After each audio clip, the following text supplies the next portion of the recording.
السلام علیکم ورحمۃ اللہ وبرکاتہ۔ ایک بھائی تھے ہمارے بریلوی بھائی، جو کہ وکیل بھی تھے، اور ایک دکاندار تھے، ان کے ساتھ بات ہوتی میری، تو انہوں نے کہا کہ میں آپ کو وکیل ملاتا ہوں، ہمارا جماعت کا بڑا ہے، اور وہ گستاخ رسول کے جو ہوتے ہیں کیس، اہل حدیث جو بندی گستاخ رسول ہیں، ان کے جو کیس ہوتے ہیں، گستاخی کرتے ہیں، وہ فری میں لڑتا ہے۔ میں نے کہا اس کی زیارت تو کروائیں۔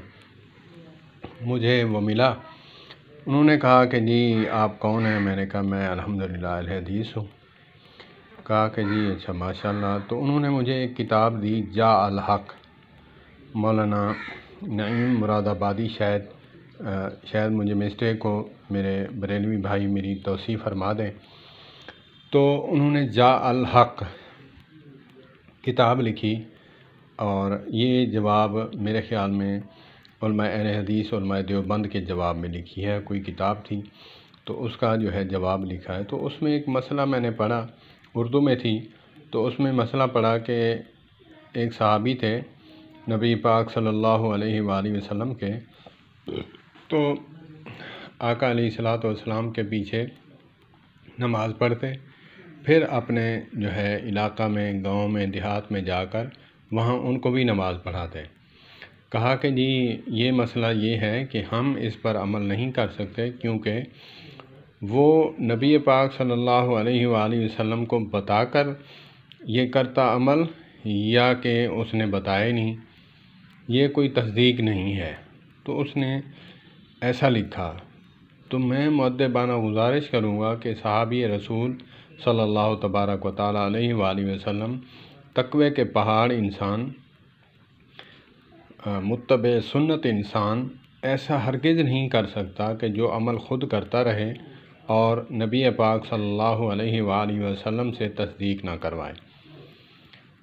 تو اس سے جو ہے آج علماء بھی ایسے ہیں جو ایک جگہ جو ہے جمعہ پڑھاتے ہیں یا پھر نماز پڑھاتے ہیں، تو اور دوسری مسجد میں جا کر وہاں بھی نماز پڑھاتے ہیں، یہاں پڑھا کر وہاں بھی پڑھاتے ہیں۔ ایسے علماء بھی میں نے دیکھے ہیں۔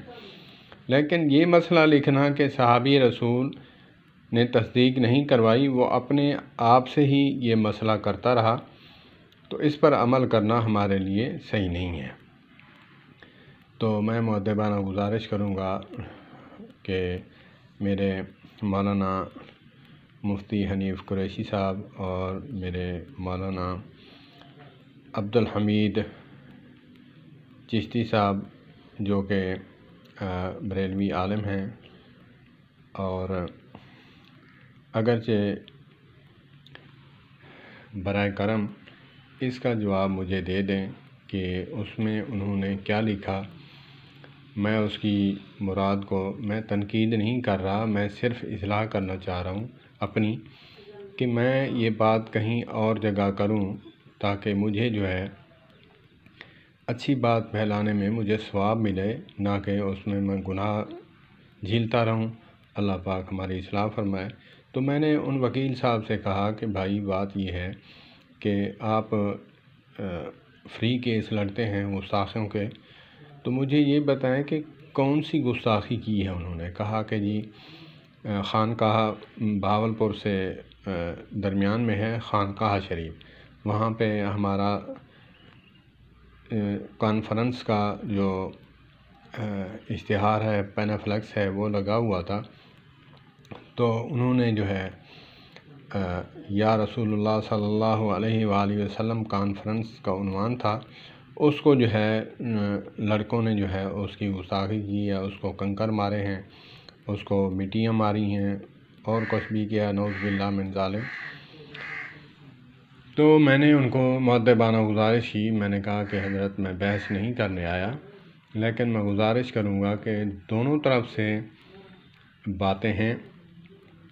انہوں نے بھی اشتہار سیرت النبی صلی اللہ علیہ وآلہ وسلم پہ کیچڑ مارے اور کنکر مارے، میں ان کی بھی تردید کرتا ہوں، اور ان کی بھی تردید کرتا ہوں کہ یا رسول اللہ صلی اللہ علیہ وآلہ وسلم کانفرنس جو کہ اشتہار پینافلیکس، ان پر کنکر اور مٹیاں ماری، کیچڑ مارے، ان کی بھی میں تردید کرتا ہوں، غلط ہے، ایسا نہیں کرنا چاہیے تھا، بالکل ایسا نہیں کرنا چاہیے تھا۔ اللہ پاک معاف فرمائے، اللہ پاک معاف فرمائے کہ کسی مسلک کی جو ہے ایسی بات کہ جو گستاخی پر مبنی ہو، میں اس کو کنڈم کرتا ہوں، میں اس کو نہیں مانتا۔ بالکل ایسا نہیں کرنا چاہیے کہ کسی مسلک کی ضد میں آ کر، آڑ میں آ کر اپنی آخرت عاقبت خراب کر لے بندہ، ایسا ہرگز نہیں ہے۔ تو ہم بھی تو جب کہتے ہیں کہ صحابی رسول صلی اللہ علیہ وآلہ وسلم جب بھی سوال فرماتے، عرض کرتے کہ فدا کا ابی و امی یا رسول اللہ صلی اللہ علیہ وآلہ وسلم، ٹھیک ہے ان کا حاضر اور ناظر کا ہے مسئلہ کہ نبی پاک صلی اللہ علیہ وآلہ وسلم کو اپنے ساتھ حاضر ناظر مانتے ہیں کہ ہم درود پاک دل سے، دل کے درد سے، دل کے صدق سے پڑھتے ہیں، محبت سے، تو ہمارے نبی حضرت محمد صلی اللہ علیہ وآلہ وسلم ہمارے گھر تشریف لاتے ہیں۔ تو یہ الگ مسئلہ ہے، یہ ان کا مسئلہ ہے، میں اس پہ نہیں بولوں گا، نہ تنقید کروں گا۔ تو ہمارے دلوں میں تو موجود ہیں اللہ کے نبی صلی اللہ علیہ وآلہ وسلم، ہم تصور کرتے ہیں کہ ہمارے نبی آقا نامدار حبیب کبریا صلی اللہ تبارک و تعالیٰ علیہ وآلہ وسلم ہمارے دلوں میں موجود ہیں۔ تو اس پر جو ہے انہوں نے پھر یہی کہا کہ جی ہاں اس گستاخ کو جو ہے جیل ہوئی، اس کا کیس جو ہے اس کے خلاف میں نے ہینڈل کیا اور میں فری میں لڑتا ہوں۔ میں نے کہا واہ، آپ نے کون سا جو ہے جہاد کر لیا اور کون سا جو ہے اس میں جو ہے کفار کے مقابلے میں آپ نے جو ہے کیس لڑا ہے۔ اللہ پاک معاف فرمائے، اللہ پاک ایسے تعصب کی لعنت سے ہمیں بچائے، ہمیں اپنی عاقبت کو بچانے کے لیے ہم ایسی گستاخی نہ کریں جس سے ہمارے اعمال برباد ہوں۔ بات رہے گی کہ صحابی رسول اپنی طرف سے کرتے رہے، وہ نبی پاک صلی اللہ علیہ وآلہ وسلم سے تصدیق نہ کروائی، ایسا عمل صحابی ہرگز نہیں کرتا۔ کوئی صحابی رسول سے کوئی مسئلہ آ کر پوچھتے تو ان کو پتہ نہ ہوتا یا پھر اپنے اجتہاد سے بتاتے، تو وہ پھر آ کر مدینے صحابہ کرام، باقی جو صحابہ کرام رضوان اللہ علیہم اجمعین تھے، ان کے سامنے وہ مسئلہ رکھتے کہ آیا میں نے غلط بتایا ہے یا ٹھیک بتایا ہے۔ اگر ٹھیک بتایا ہے تو ٹھیک ہے، اگر غلط بتایا ہے تو وہ سفر کر کے اس کو جا کر کہتے بھائی مجھ سے مسٹیک ہوئی ہے، میں بھول گیا ہوں، میرے ذہن میں نہیں تھا۔ ایسے کمال ایمان رکھنے والے اللہ پاک نے ایسے تو نہیں فرمایا اعوذ باللہ من الشیطان الرجیم فَإِنْ آمَنُوا بِمِثْلِ مَا آمَنْتُمْ بِهِ فَقَدْ اهْتَدَوْا۔ اللہ پاک فرماتے ہیں اگر ایمان لانا ہے تو میرے پیارے حبیب صلی اللہ علیہ وآلہ وسلم کے صحابہ کی طرح ایمان لاؤ، اگر کسوٹی اور معیار وہی ہے۔ اگر نہیں لائے اسی طرح تو وہ ایمان قابل قبول نہیں۔ اللہ پاک ہمیں عمل کی توفیق عطا فرمائے۔ والسلام علیکم ورحمۃ اللہ۔